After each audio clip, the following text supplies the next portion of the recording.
Like Alec was saying, it's a privilege for me to be here with Orville because my endeavors in reporting on China first started when I was a graduate student at Berkeley under Orville's mentorship. So it's been a long road, and Orville's been there alongside me the entire way. I'm going to read two paragraphs from the book, and then I'm going to show you some slides, a couple slides to contextualize it. So this is from the prologue. When I was in my 20s, Father showed me a small black and white photograph of himself that I had never seen before. He placed it in the palm of my hand as we sat together in the living room of my childhood home outside Washington, D.C. It had been taken in China in 1953. His eyes glimmered, and his skin had none of the lines of age. He wore a plain military uniform and a cap. I ran a finger over a darkened spot in the center of the cap. A shadow there. Father said that's where the red star had been, the symbol of the People's Liberation Army of China. After he mailed the photo to his father in the British colony of Hong Kong, his father rubbed out the star, fearful of what the authorities might do if they saw it. Father got the photo back after he left China and reunited with his parents in Hong Kong. He brought it with him when he moved to America, this keepsake of the revolution. I knew nothing about those parts of Father's life when I was growing up. I sometimes watched him put on a red blazer and black pants to go to work at Champagne Cafe, a Chinese restaurant. For decades, this was the only uniform that I associated with him, until he showed me the portrait of himself that he had sent to his father while he was in the army.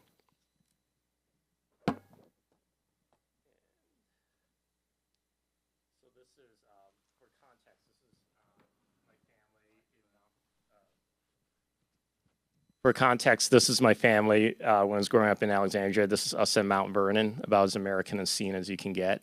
That's my sister, younger sister, my mother, my father. This is us in front of our childhood home.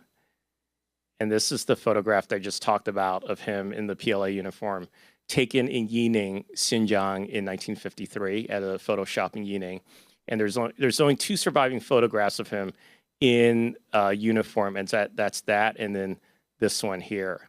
And so I started probing deeper into my father's background when I was a graduate student at Berkeley. I was visiting from Berkeley. I wanted to find out more about his past and my mother's past because it was at that time that I started taking courses in Chinese history and Chinese politics. I hadn't been interested in that earlier when I was a college student. And then he started telling me a bit more about his life in the army. He talked about the broad contours of where he had been posted, including in Xinjiang along the Soviet-Kazakhstan border. And then after I returned from China in 2016 to 2018, I came back to the US.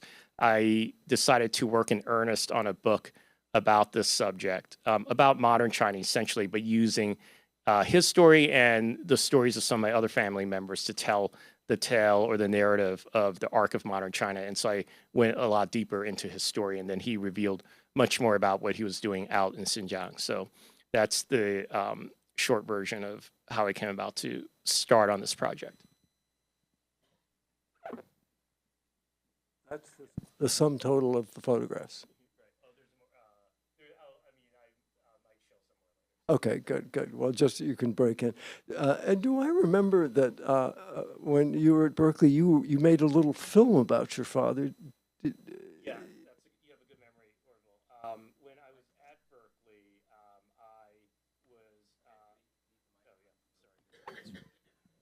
when I was at Berkeley, I took a documentary filmmaking course taught by John Else, and we had to make a thesis film at the end of a year. And this is because I was taking those courses in Chinese history and politics, as I mentioned, and continuing to study Mandarin, which I'd started studying in Beijing before graduate school. And so I wanted to learn more about my parents, and I thought, oh, I'll interview my father about his past. And I wanted to make a Ken Burns style documentary film where I would take old photographs and archival footage from China from the 1950s and marry it with a narration of his past, and then create this type of film. Partly it was a formal project because I wanted to just experiment with visual storytelling, but then that was when I started learning more about his past. And that was when he showed me a photograph, because I wanted to ask him, did he have any mementos of that period? He had never shown it. He had never pulled it out before, but he's kept it, you know, kept it in very good condition, kept it hidden away in his bedroom, and he pulled it out. And so the photograph is in that film. But that was when I started learning these things about my father. And when you began that, Ed, I'm wondering, very often immigrants or people who've undergone some kind of extreme experience are reluctant to talk. And you, as I recollect, your father didn't naturally, when you were growing up, offer a lot of sort of tales of his past, did he?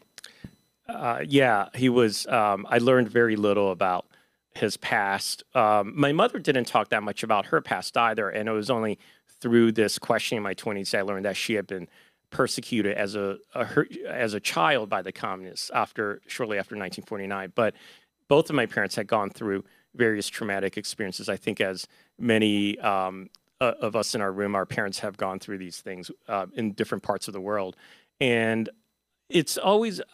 I'm not really exactly clear whether he didn't talk about it because of trauma at the time, or whether he didn't talk about it because he came from this background of having moved to America. I feel like a lot of immigrant fathers, especially from Asia, have this sensibility where they don't want to dwell on the past, and they're more invested in looking forward. And so everything was about building this new life in America. And when they look back at the home country, there's not a lot, they feel there's not a lot there for them. And partly, I think that this is maybe the main reason why he didn't tell me about it. Not so much because of past trauma. And I feel this because when he visited me in China, he came twice to visit me in China, once when I got married, and once when we had Tania and I had our first child.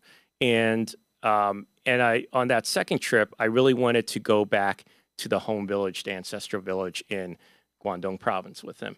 And I tried talking him into it. I spent several days trying to convince him to do it, and he wouldn't go. He didn't want to go back there. And it was like, and he just said, "Oh, there's nothing there. It's just this poor village. No one lives there anymore."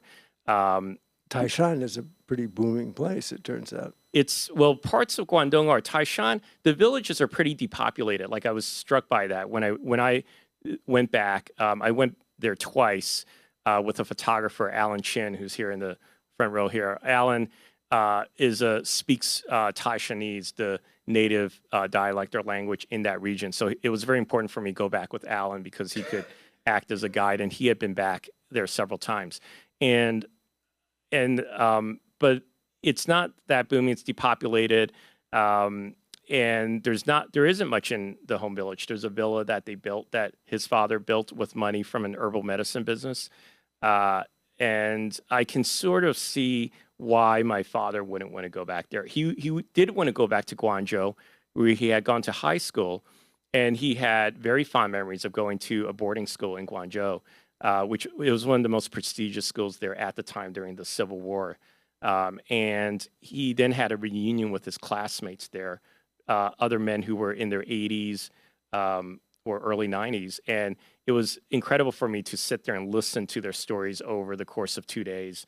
And in miniature, their stories really showed the arc of China from that 1950 Mao era all the way through to today. And in their reunion makes up an entire chapter in the book, because I felt that in this book, if I wanted to capture that arc of modern China, I needed something about the Reform era. And I didn't have a lot about the Reform era with my immediate family because they had left China by then. But the stories that these men told to my father sort of encapsulated what the boom that had taken place in China, including, one of his close friends had become the owner of this marble factory outside of Guangzhou, and he had made a lot of money with this marble factory, which exported marble to places like the Emirates that they used to build mosques there. Some of the marble was used in the Great Hall of the People, and this sort of the entrepreneurship and that the profits that came from that were reflected in the lives of some of these men. Now, just to get you all oriented, you should know that Ed's father grew up in Hong Kong. And he made the decision to go back to the motherland after the revolution. So I think that's a kind of a very interesting question to me of what it is that you felt possessed your father and many, many other Chinese who, when Mao Zedong came to power and promised to rejuvenate China, inspired all of this patriotic sentiment. So tell us what you think was going on in your father's head at that time that made him make that precipitous decision. And then, of course, 10 years later, he has another view. But let's start with the... Right. Well, he went from Hong Kong to Guangdong because the Japanese occupied Hong Kong, and then his parents sent him back thinking it might be safer there. But he did have a choice when he graduated from high school. He could have gone back to Hong Kong. His older brother had already left for America to study in America. So the whole family had gravitated back towards Hong Kong or the West. Instead, he and a cousin decided to go north to Beijing to enroll in university. And he was captivated with the idea of Mao's revolution. And it came down to what he saw had happened under the Nationalists. And I think that, for a lot of Americans, they have this rosy view of the Nationalists because they established Taiwan. And nowadays there's this very black and white view of Taiwan and China. Of course, for those of us who know a bit more about the history, we know the Nationalists were, it was an authoritarian government as well. There was a lot of misgovernance among them. They had terrible economic policies. Inflation ran rampant under the Nationalists. And they were fighting the Japanese and fighting the communists at the same time and expending a lot of resources doing that. So my father felt that there was another force that had to rejuvenate China and also work for better governance for the people. So he's seeking both justice for the people, but also, as you've written, Orville, wealth and power for China.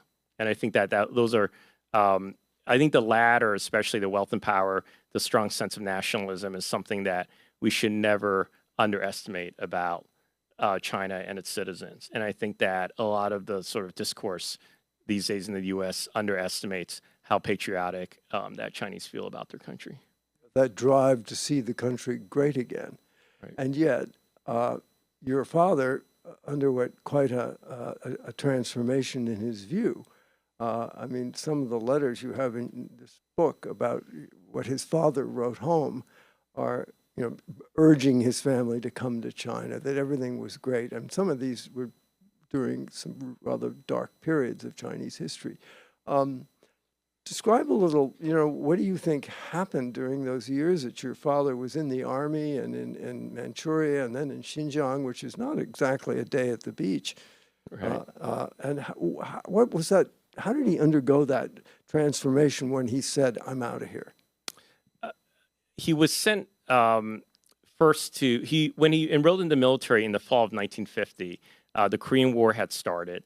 The government was exhorting young people to join the military in order to go to the front to fight the Americans. And their whole, the line was that once the Americans triumphed on the Korean Peninsula, they would then march on Beijing, topple the communists, and reinstall Chiang Kai-shek as the rightful ruler of China. So, of course, if you were a patriotic young Chinese man, then you had a yearning to sign up to join the fight, and that's what he did. And he felt very honored because he was selected to join the new Air Force at the time. China was starting to form its Air Force. So Soviet trainers were coming to Manchuria to train people. And so he went into academy in Manchuria, but several months later, they then ordered him to deploy with an army unit to the Northwest. And it was only later that he found out what had happened. He was puzzled by this. And then as he made the journey further and further west in army trucks, he became more anxious because he realized that the destination was unknown. And then when he went through Gansu province. When he passed the end of the Great Wall at Jiayuguan, the western end, he passed what's known as the Jade Gate. He realized that he was being sent into exile. And it was at that moment that he thought that I'll never get back into interior China. I'll probably never see my parents or my family ever again. That's the name of your book, The Edge of Empire. Yeah, The Edge of Empire. And also he suspected that the reason why they were doing that was because of his background, that he came from Hong Kong, that he came from a merchant family in Hong Kong, and that his brother had gone to study in America.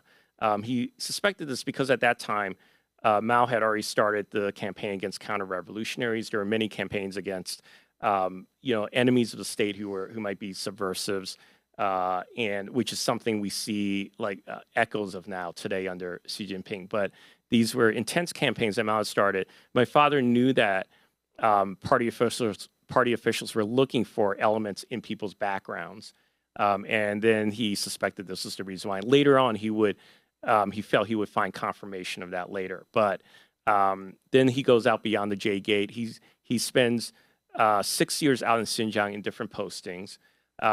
His first mission is to help indoctrinate a militia of Kazakh and Uyghur soldiers into the PLA and into the communist cause. It's at that time that the PLA is trying to break up these militias that have formed in Xinjiang and have fought against the nationalists.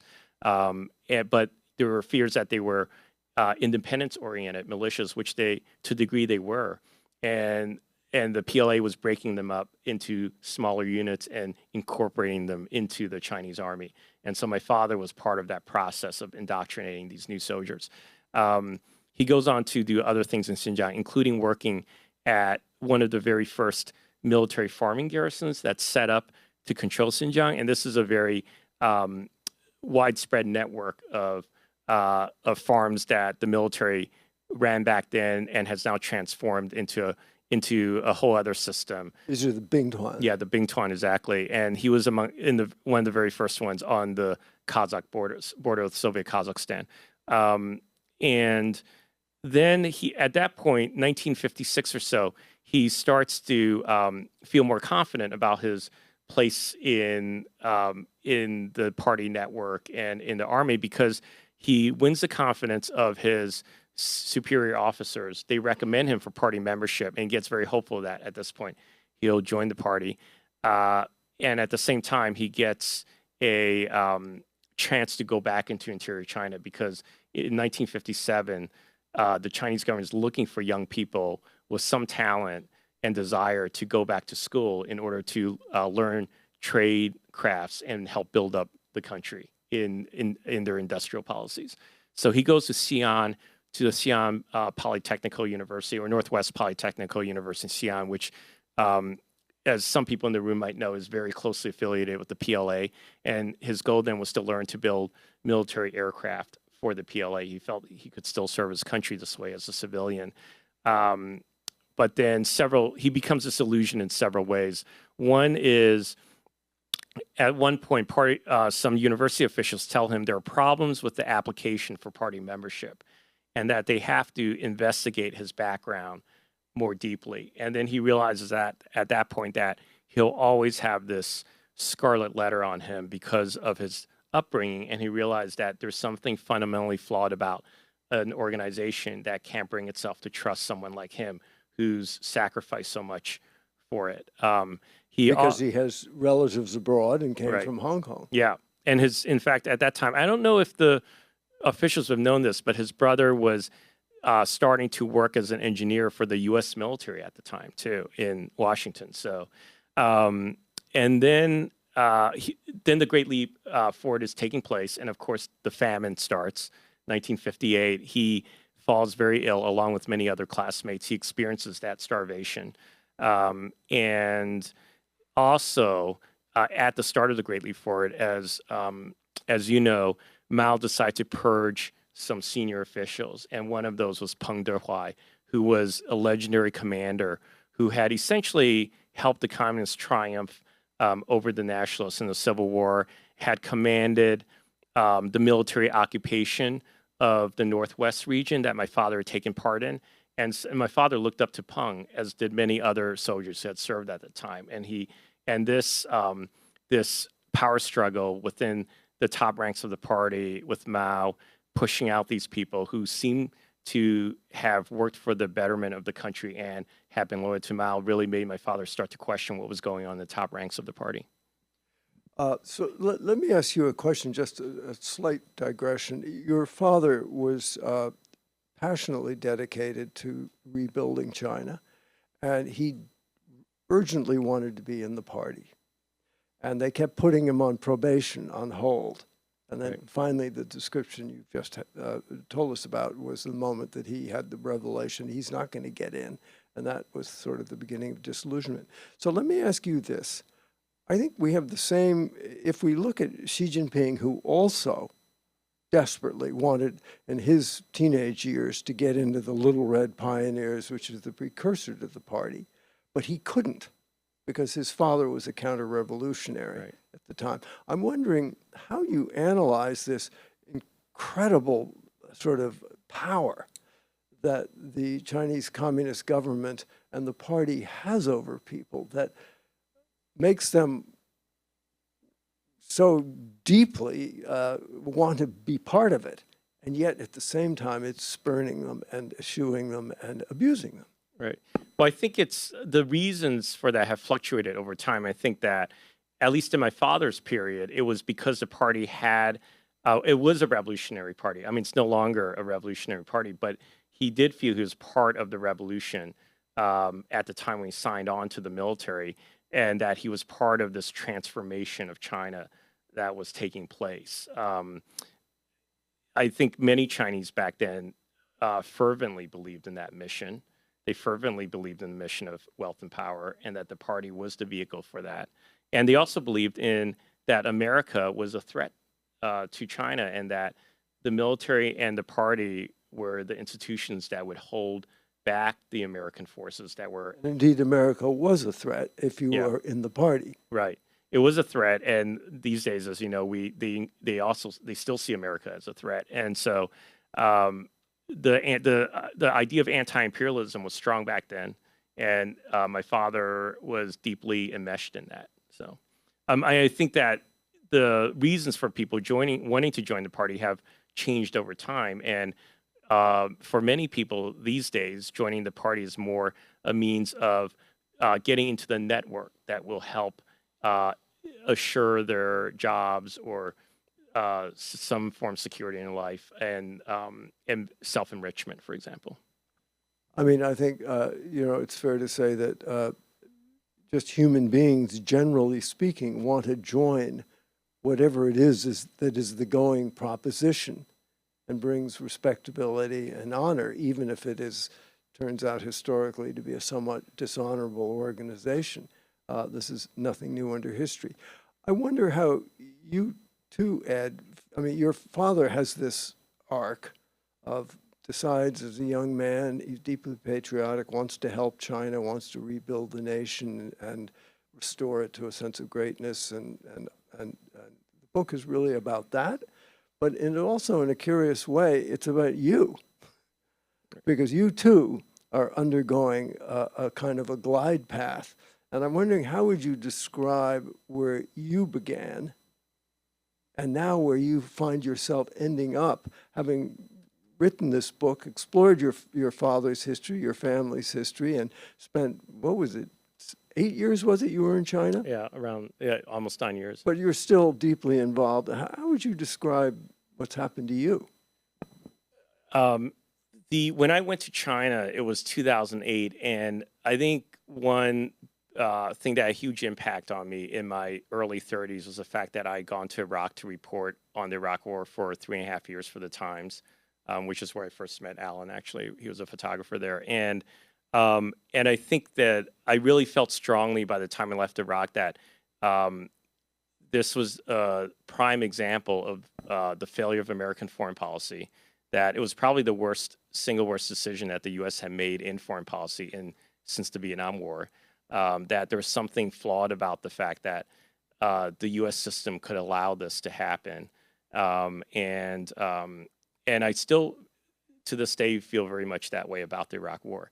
So when I went to China, I mean, I come into this country that is in this vast boom stage. You come in there and you see what's going on in the country, this immense energy, the cities that you live in, Beijing, Shanghai. You arrived, was it the 90s? I arrived in 2008. I arrived as a journalist in 2008. I'd gone there in 1996 to study. Right. And also, and then I realized how far it comes since 1996. I mean, the difference in those 12 years was enormous. And I thought, and China hadn't started at that point really revealing what its foreign policy would be, for example, or how it would engage with the world.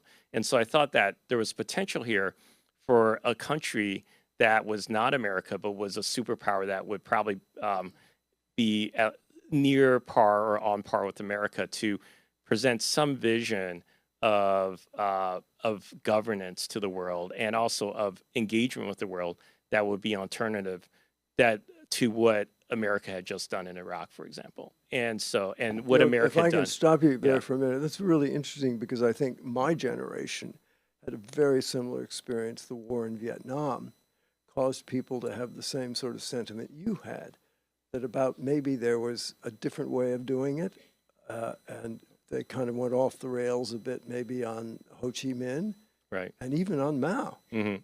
Yeah. And back then it was more I feel back in that day it was more ideological. I didn't feel that there was an ideological center that was pulling me towards China. I didn't feel that there was an ideology there that I could latch onto, but it was more the potential for something different. Like that was all. It was like a vague idea that there was something different. But then, of course, as I reported more on China and everything from its education system, health issues, environmental crises, to elements of its foreign policy or its elite politics, and then of course the way it controls regions like Xinjiang or Tibet, its policy towards Hong Kong. All of this made me think that ultimately much of China, much of the top ranks of the party or mid ranks even was purely about holding on to power, and that there was not the vision that I had maybe thought it might have, and I think that people are still grappling with that today, and I think that's part of the many Americans who had engaged with China from the 90s on through the 2000s now looking at what Xi Jinping has done in China are trying to figure out what do we make of the China that we're seeing right now. I mean, I also want to ask you about, because I think many people have had this sort of infatuation, namely with Tibet. And you spent a lot of time, even before while you were in China, before you went to China, sort of touring around various parts of Tibet, both on the central Tibet and the peripheral areas and Dharamsala in India. How did that, do you think, affected your view of what the whole China proposition was about as you came to understand what had happened to Tibet? And tell people a little about what did happen to Tibet. Right. I mean, Tibet, as many people know, Tibet's existed through centuries as its own political entity. And it, in the Qing dynasty, the Manchu rulers in Beijing started to exert more control over Tibet. They had this relationship with the Dalai Lamas, but because of various things that were happening, including concerns about Mongolian tribes in Xinjiang and their control of Tibet, and then British incursions into Tibet, they decided to exert greater military control and diplomatic control over Tibet. And so Tibet came into their sphere of influence and authority too. And so when the Qing were overthrown by the Sun Yat-sen and the revolutionaries, a lot of those parts of China essentially fell away. Tibet became an independent polity, and the nationalists wanted to take it back, but the nationalists failed. And then the communists succeeded by sending the PLA into Tibet in 1950, and then and taking over Lhasa in 1951. So and I feel like the story of Tibet, as well as Xinjiang, are very much the story. The book is called At the Edge of Empire, and we think of these as borderlands or frontiers, but I feel these parts of China actually in many ways define China. They're not in the Han interior, but because China has to hold on to them, like the Communist Party feels it has to hold on to them, then China is basically adopting the role of the same type of Eurasian empire that we saw in the 18th or 19th centuries, that empires like the Ottoman Empire or the British Empire, and we know what happened to those empires in the wake of the world wars. The Russian Empire. Yeah, or the Russian Empire, exactly. And we know what happened to them. They fell apart, and we entered a post-imperial age where the moral rationale for creating these empires no longer stood in the world. And so, but the Chinese government and the party are still trying to maintain control of this empire. And I feel that that sense of control that they have to exert in a way also changes them in Beijing, or forces them to behave a certain way. And so the use of power and the exercise of power is something that becomes most transparent or obvious when you're out in these regions. The use of hard power of security forces, and the use of mass surveillance and coercive assimilation, such as the attempts to eradicate many fundamental practices of Islam in Xinjiang, and Tibetan Buddhism. Yeah, and Tibetan Buddhism, and trying to control the lamas and the imams, for example. And I think, and this is something that I think seems obvious to me if you think about what if the Ottomans had stayed in power and the Turks had stayed in power with the contours of the Ottoman Empire. Think about how much force they would probably have to exert in order to keep control of the entire Middle East. And that's essentially what China is doing. And what it's doing has done in places like Hong Kong as well. I mean, do you think that China's impulse, I mean, remembering that the Ming Dynasty had no Tibet, no Xinjiang, no Manchuria, no Mongolia, and then the Qing Dynasty came and you got this giant empire. Do you think that when this sense of China as a weak, humiliated power in the early 20th century made them, in wanting to become a great power, adopt the affectations that they saw of great powerdom in the 19th century, namely you have an empire, and you have colonies, and you have lesser people who kind of answer to your beck and call. Do you think there was some element of that in China's, People's Republic of China's desire to recreate the empire in its largest form? That's a good question, because we know that that century of humiliation is a strong narrative that gets pushed out. From Lenin. Yeah, from Lenin, and you learn it in grade school in China. I do think that it makes them much more conscious of the territoriality of China. You think a lot more about the frontiers and the treaty ports, Hong Kong, like these things that exist on what we consider the borderlands of China are central to the Chinese narrative and to this narrative of humiliation. So I do think that there is an element of needing to control the borderlands or the frontier that's wrapped up in finally pushing away the depredations of these outside imperial powers. But I also think that there's probably a form in which it wasn't just the communists that really wanted to keep the empire that the Qing had created. The nationalists had wanted the same thing. And even now in Taiwan, it's interesting, when you go to Taipei, they have this Office of Tibetan and Mongolian Affairs. Like I remember as a student, they had an office for all of these pieces of real estate that they didn't successfully reattach to the motherland. Right. And I haven't probed deeply enough into sort of when, the rationale for keeping control of the entire empire, but and maybe it's because they had enough power to do so. The communists had enough power to do so. The independence movements in these areas didn't have the martial strength to hold back the PLA, for example. So maybe it was because of that, and also some of the anti-imperial movements that had started in, for example, the colonies of Britain hadn't gained enough momentum in these areas in China. We do know that, for example, in Xinjiang, there were these independence-minded movements, including the Yili National Army that my father was sent to help dismantle. But as my father saw, they were quickly dispatched and then put into other parts of the Chinese system at the time.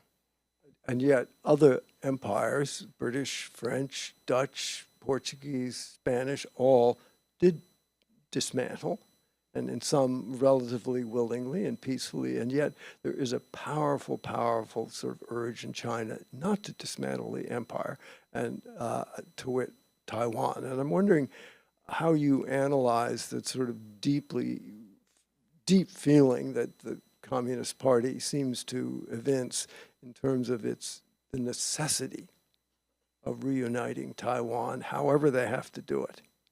Right.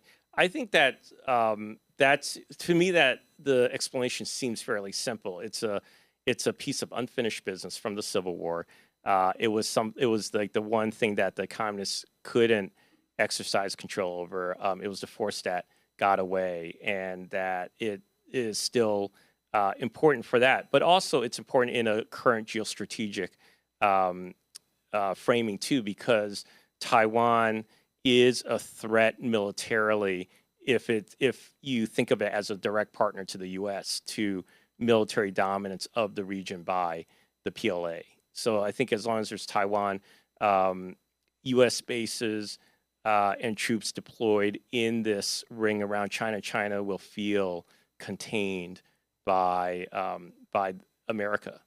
And how do you analyze this sort of urge for military dominance of Asia? I mean, at one point we had a peaceful rise mantra, and I mean, do you see this as just sort of inevitable in the rise of a great power? Or do you think it would have been possible under some other scenario for us to kind of all get along, be multipolar, and not have the marketplace be the solvent and not contend, and certainly not end up in conflict?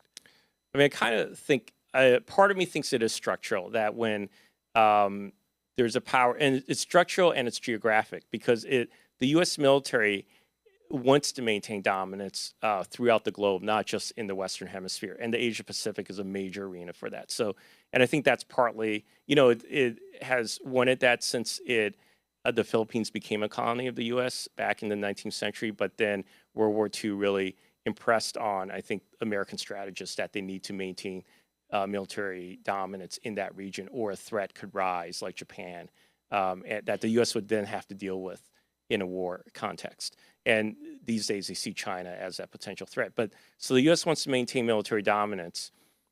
China feels... Many countries want to see it maintain dominance. Right.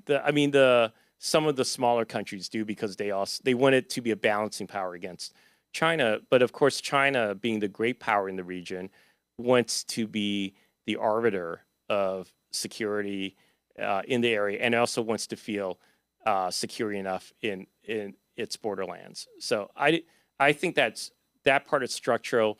There's an ideological element in that the U.S. wants to maintain that dominance too, partly because it won't trust a government like China's. So I think if there were a democratic country that had the same general values or ideals as the U.S. in that region that was a dominant power, then maybe the U.S. might find some military accommodation for power sharing in the region. But there is an ideological element to the distrust that these two countries have with each other, and that's not to say that China is the same as the Soviet Union. I don't think China has the drive right now to export a strong ideology like the Soviets did. And I even think that the U.S. in many ways is more of a missionary country in terms of ideology than China is, which is partly the problem that China sees with the U.S. is that it constantly thinks of the U.S. as wanting to export democracy to other parts of the world, which if you look at the rhetoric of people like Joe Biden, then you could easily see how you might come to that conclusion. Well, I think it's not untrue. Right.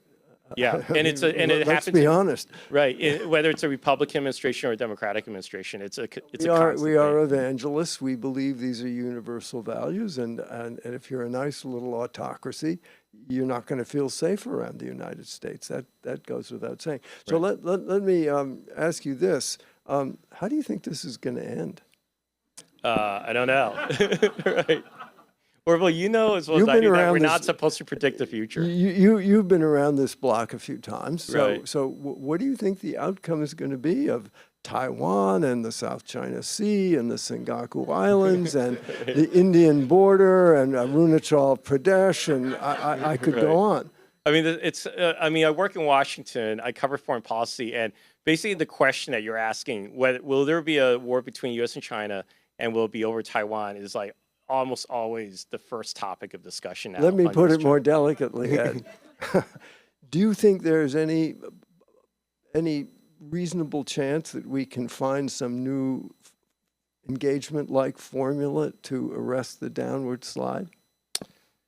I don't know. I mean, there's always the potential for engagement on some matters, on some issues. I think that what Chinese history or a lot of history shows is that there's a lot of contingency in what leaders think and what they do, and so nothing's inevitable. Like, it wasn't inevitable that Putin would invade Ukraine, but at some point he made decisions based on certain factors, and I don't pretend to know what those factors are, like what was happening in his head.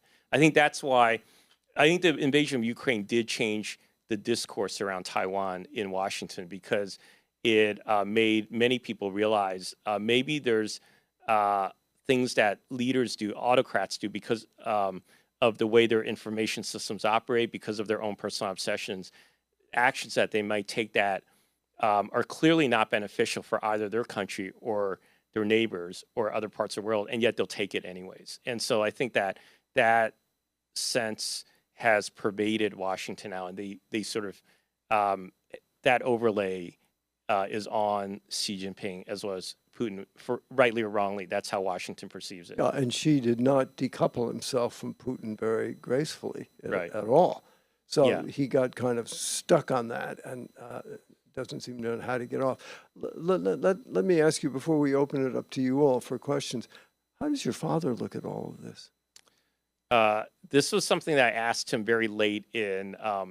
We talked about modern, current day China several times over the course of the years, including when he would visit me in China. But his most recent remark, I think, on the direction of China came last year when I was having lunch with him and in the late stages of writing the book. And I asked him and his older brother what they thought of where China is now and where it might go. And Sam, his brother, who had come here to the U.S., has always been skeptical of the How old party. is he? He's 96, and he's very sharp. He did great fact checking for my book, so it's amazing. But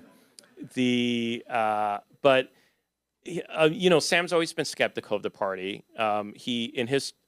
His wife, her family went through persecution by the party, and my father has always been more reluctant to say outright what he thinks of the direction of China. But then we had lunch. I asked him that question. Sam was very quick with his answer, pessimistic. My dad came back to me an hour later and said, "Here's what I think."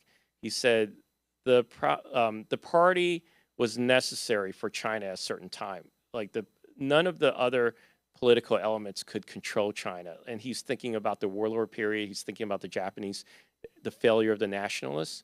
So he says the communists were necessary at that stage, but Mao held on to power too long. And Mao was only human, and he basically the power that he held, his age, all of that destroyed him and destroyed the country.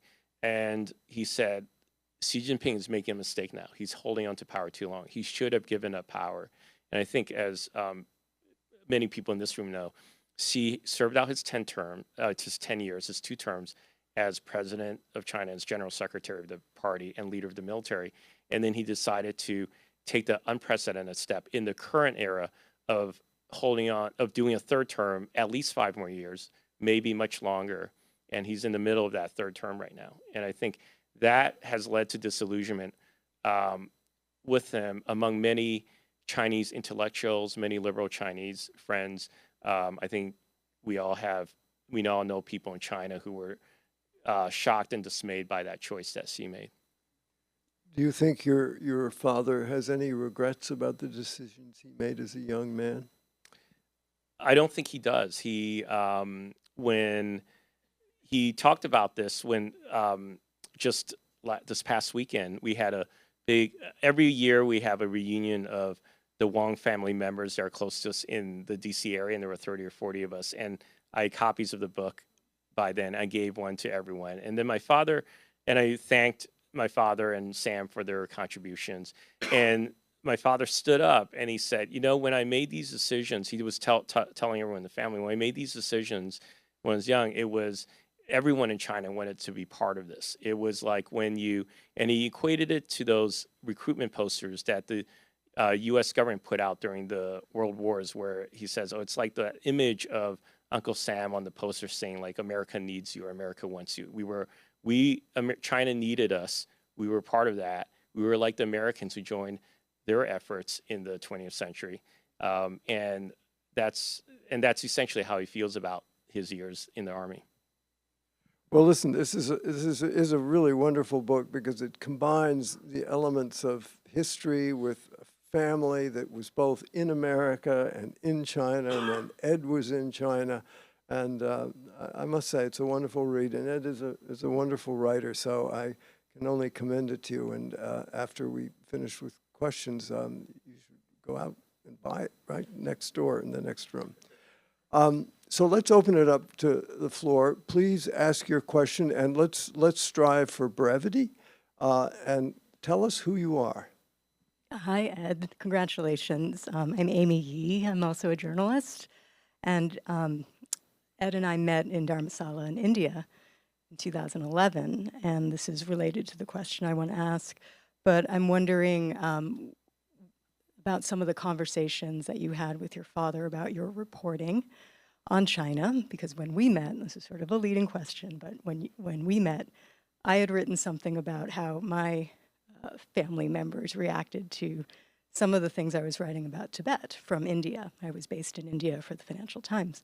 And then you mentioned something that you had had similar conversations with your family. So I'm just curious about some of the conversations you may have had with your father or your family members about your coverage of China. They didn't. My father and my mother didn't weigh in that much on the stories I was doing. They didn't have any. They didn't have much in the way of criticism. I think that they. I mean, I think they are ambivalent about issues like Taiwan, because I think in their minds they don't necessarily buy into the idea that Taiwan should be an independent state, which I think many people in the U.S. think, and but at the same time, they also are completely skeptical of the party. I mean, my mother especially is completely skeptical of the party, and so I think the critiques of the party and its governance that emerge in some of the coverage that we've done are things that resonate with her. My father I think my father has seen enough history to appreciate that there are many different paths that a country takes in many different cycles of history. And so if we're in a period, like whether we're a boom period in China or in a period where it's pulling back, it's retrenching like it is now, he accepts all of that. And I think if it's reflected in our reports about China, then he's perfectly tolerant of that. So, I mean, I think we both agree that China is not what you see at any given moment, that there are different forces that wax and wane, and there are other forces that are deeply rooted, which will express themselves again. I assume you'd agree with that, Ed. Yeah. Yeah, I completely agree. And then, of course, there are many contradictions in China at any given moment like that. It's not just, oh, is it going in the path of opening or the path of closing? Those two things could be coexisting in China at the same time, and we have to grapple with that. One thing, Amy, one thing that my father did mention about the coverage is he was surprised by how much violence and how high the tensions were in Western areas of China, which was reflected in the coverage of me and my colleagues at the time. And we talked about that, and he said, oh, when I was in the Army, there wasn't that much tension between the Turkic-speaking Muslim groups out there and the Han who had come out there. And I thought, and so in all my interviews with my father, he never mentioned anything about there being intense friction between these groups. But then in my research process, I came upon these letters that he had written Sam several years after leaving Xinjiang, and I got them translated. And in one of the letters, he says, and this is a letter where he's talking about his first impressions on arriving in Xinjiang in 1951 to 52. He says that, Xinjiang was this place of many different ethnic groups. There were at least 15 different ethnicities, diverse cultures. And the one thing they all had in common was an intense hatred of the Han people. And he Sort said, of like the Republicans and the Democrats in Right. China. yeah, and right, consensus opinion and the Xinjiang consensus. But he said they had intense hatred of the Han people, and then he said it was because in the warlord period there was a warlord Sheng Shicai who had essentially betrayed them and sided with the nationalists. He was a Han warlord because. And then the nationalists brought in their own rulers into the area who tried to control the area. And he said that they had very repressive policies. And so he attributed this intense hatred to the policies of both these warlords and the nationalists. But it was interesting finding that passage in the letter because he never let on about that during our discussion. And so I think that it was revealing to me because then a Han soldier, even then, could perceive the volatility of the region and the opposition to the Han presence out there. It's interesting that Xinjiang is now, of course, back in everybody's screen again. All right, next question. Right here. Thank you. Leslie Wayne, how you doing? Hi, Leslie. Yeah, hi. Leslie and I sat next to each other on the business desk at the time. Yeah, and then crossed paths when I was at Tsinghua in Beijing when you came to my class. Mike, when you talk about your father's life early, in China, it sounds almost like it's from a movie. It has, sort of drama and danger, and quite an amazing story. And then when you see the pictures of your father's life in America, sort of as a suburban father, sort of like any of our suburban fathers. How do you think he reconciled those two halves of his life? This is, this is one of the things that really struck me when I interviewed him, both starting when I was in my 20s and then all the way up until now about that part of his life as military service. He definitely, there's a sense, he looks at it with clear eyes, but he also has a sense of nostalgia about it because one is that he felt he was part of a greater mission and that he was part of this all-encompassing cause that the country had galvanized around and that many young people had signed on to. So he felt that that was a positive thing. But he also looks back on those years in Xinjiang with the sense of, as realizing that was an adventurous period at a time when he was young. He was out there on the frontier, on horseback sometimes, interacting with these nomads. And he looks back fairly fondly on some of the experiences that he had out there. But that speaks to, I think, your question that he sees, that's one image he had of himself, the soldier out there on the frontier. And then very different than his, his career as a restaurant manager in suburban Virginia. And I think he does have some regrets about the turns that his life took. He never became an engineer, like he trained for that. He studied engineering when he got out of China into Hong Kong. But then once he got to the States, it was very difficult to relearn all that. He was older because he had spent those years as a soldier. He wasn't a young person coming to the States. He was a bit older. And so he became, like many immigrants from Guangdong or from Taishan or from Hong Kong, that area, he worked in restaurants. There were many people who worked in laundromats. And he lived in Chinatown for a while. So he was in that class of immigrants and that type of work. So. Hey, Jane. Jane was my successor as bureau chief in Beijing and was a diplomatic correspondent there while I was working there. Love the book and love the portrait of your father. So as I was reading it, I was trying to imagine you interviewing your father. Right. Because you got great details from him. I mean, I love the atomic pen, which he got during the Japanese occupation, I guess, or no, when the Americans came. When the Americans left these things, When the Americans came, they gave them the leftover equipment from... Right.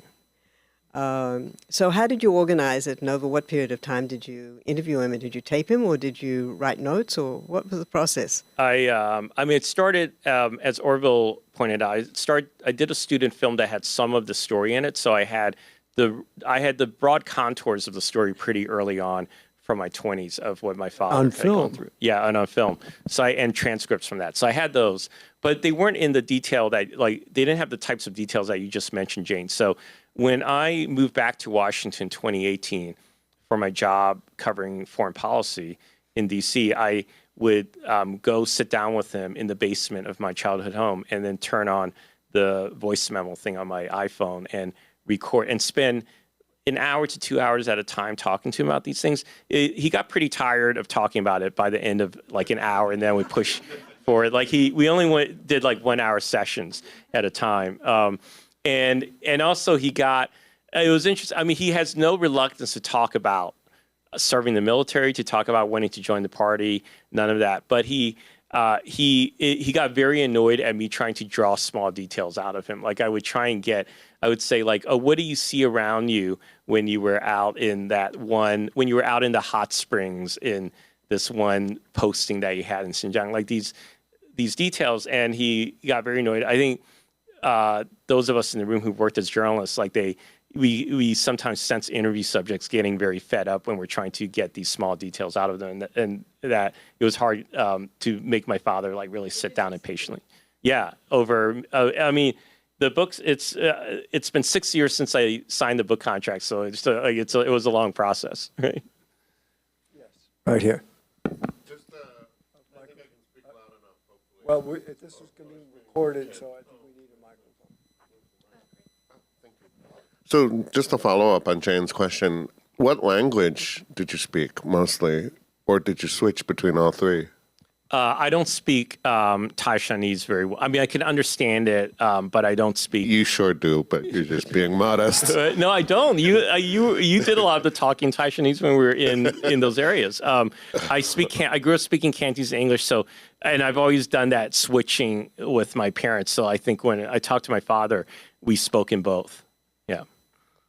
Do you think that impacted the ways that he talked about it? Because that's been my experience, that, people will, especially if they are bilingual, which you're lucky that you both are, that they'll speak a little differently in one language than another, even if they're recollecting the same incident.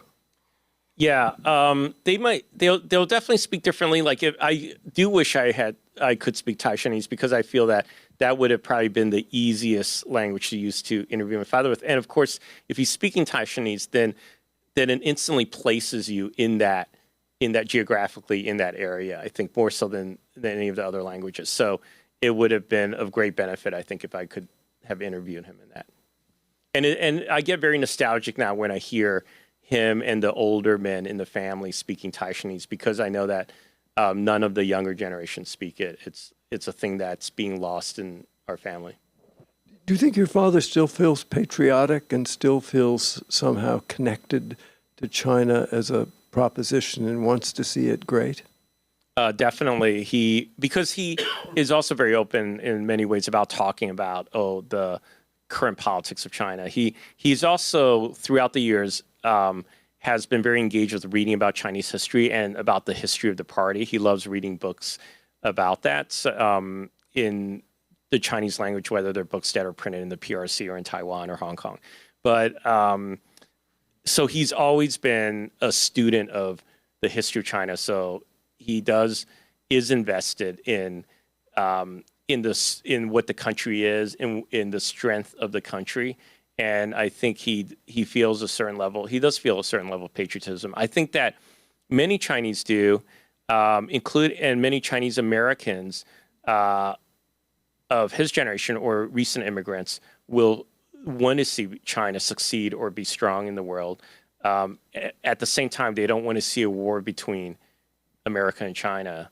And they might have some misgivings about the direction of leadership in China. So I think that it's important to separate out the general feelings that people have about a motherland or a country and how they might perceive the political leadership at any given time. Okay, do I have another question? Right here. Hi, my name is Ted Cox. What year did you first visit the ancestral village in Taishan, and what was your impression at the first visit? That was in 2009 when I had gone there with Alan first, and it was right after soon after I got married in Beijing. Alan was kind of making fun of me because he was saying, "Oh, you know, the traditional thing is to bring your bride to the village. So are you going to take your wife?" My wife didn't really have a strong desire to go. I think she would actually, her family was in town and she was spending time with them. So Alan and I went down there to Taishan on our own, like the two of us, and it was. In some ways, I kind of knew what it would feel like. I knew that there wouldn't be a ton of people around. I know a lot of, because I'd already spent some time in rural China before, and I knew that a lot of villages people had left, gone to either cities in China or emigrated overseas. And Taishan, I knew, had this long history of emigration overseas. So even from the 20th century or late 19th century, people have been leaving Taishan County to go elsewhere. And then once the men found roots in the U.S. or other countries, then they brought the family members over, especially after the Exclusion Act ended in 1965. So so that part I was familiar with. The landscape wasn't surprising to me.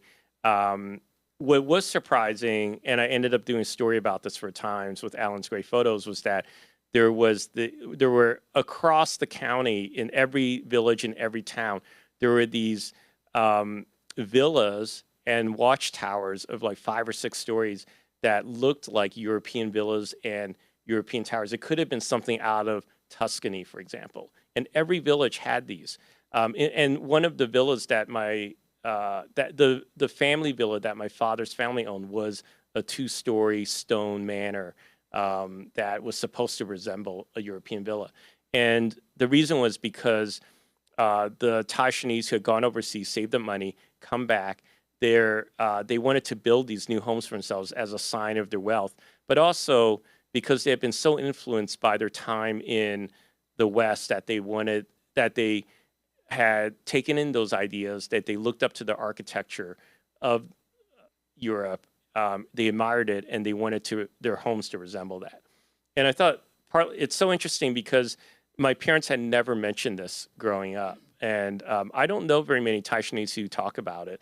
But if you're coming from like as an American coming there, it instantly strikes you. And I think it's very emblematic of the fact that Taishan and Guangdong, more broadly speaking, have been these nexus points for the cultural connection between the world of interior China and the outside world, the Western world, for lack of a better term.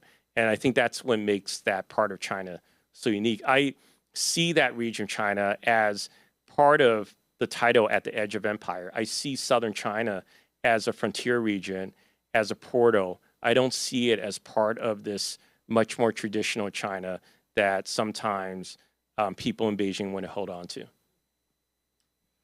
Well, okay. Thank you, Ed. It's really interesting, and I hope you all will have the pleasure of this wonderful book, and want to thank you for coming. I also want to thank Alec Ash and China Books Review. If you don't know it, I want to urge that you go online, ChinaBooksReview.com, and it's a wonderful sort of collection of all of the amazing books that are being produced on China that are just sort of falling off the conveyor belt because there's no place for people to sort of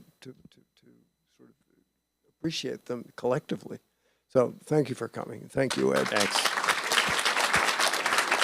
This is my father when he was graduating from high school in 1950.